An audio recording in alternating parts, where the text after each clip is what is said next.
Alright, so we've got a power cycle operating between two thermal reservoirs, a high temperature reservoir at 1800 Kelvin and a low temperature reservoir at 600 Kelvin.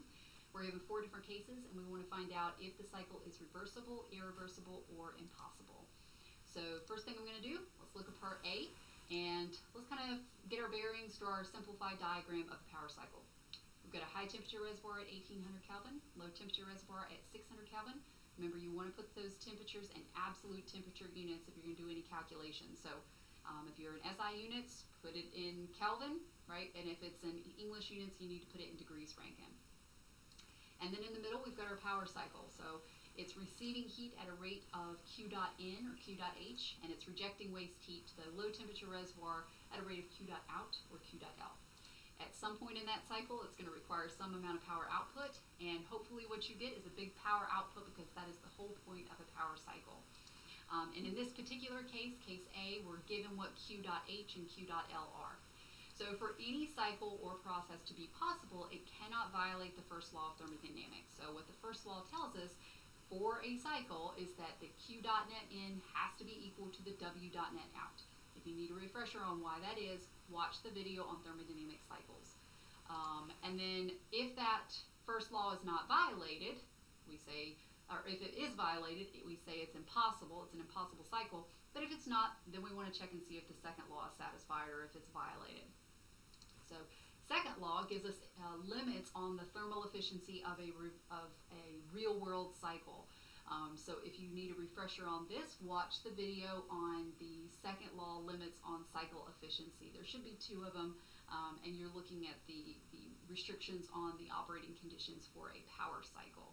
So if it's a reversible cycle, this idealized case, then the thermal efficiency that you calculate based on your operating conditions of Q dot H and Q dot L will be the exact same thermal efficiency of the highest possible thermal efficiency for a cycle, a reversible cycle, operating between those 2 reservoirs at 600 Kelvin and 1800 Kelvin. Irreversible cycle, that's your real-world cycle. So real-world cycles involve irreversibilities like friction. And so the thermal efficiency that you'll actually get is less than the highest possible thermal efficiency that you could have between those two thermal reservoir temperatures. It's impossible to get above the best. So if your thermal efficiency that you calculate based on your proposed or your given operating conditions, if it's greater than the highest possible thermal efficiency that you calculate can be possible between those 2 thermal reservoirs, it's of course an impossible cycle. So with that information in mind, let's go ahead and check the first law, see if that's violated. I'm given a Q dot in, I'm given a Q dot out, and it tells me that, well, my W dot net out has to be 400 Kelvin. Well, in this particular problem, they didn't actually tell me what my power output had to be, and so based on the information that I've given, the first law is not violated. So I'm going to go ahead and check my second law. First thing I need to do is I need to know what I'm comparing to. So I need to figure out what's the best possible thermal efficiency that I could get. What am I aiming for here? So if I watch the video on second law limits to cycle performance, I'll see that the highest possible thermal efficiency, the thermal efficiency of a reversible cycle, will be obtained by putting that equation in terms of Q's and switching out the Q's for T's. So it's 1 minus TL over TH. Need to make sure that it's in absolute temperature units.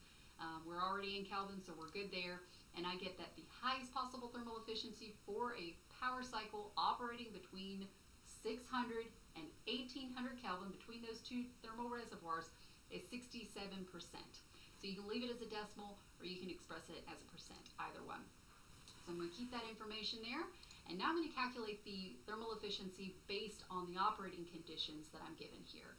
So I can put that thermal efficiency in terms of W dot net out over Q dot H or 1 minus Q dot L over Q dot H. And that is because I could put it in those two forms, and that comes from applying the applying the first law to a cycle and getting that W dot net out in terms of Q dot H and Q dot L. So make sure that you're okay with both of those being equal to one another.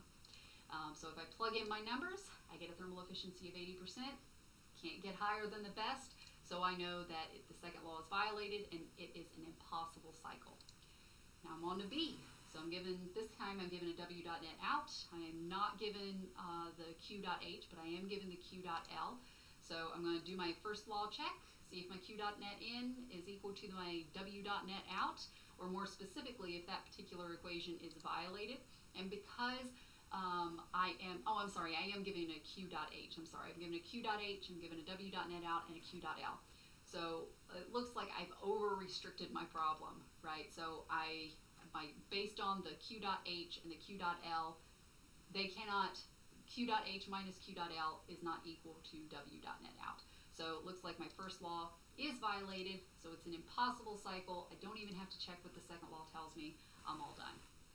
And then part C, here I'm given the w.net out and the q.l. And so go ahead and check and see if my first law is violated. And it looks like because I'm not given q.h, I have not overly restricted myself, the first law is not violated, and so I'm ready to go and check the second law, see what that tells me.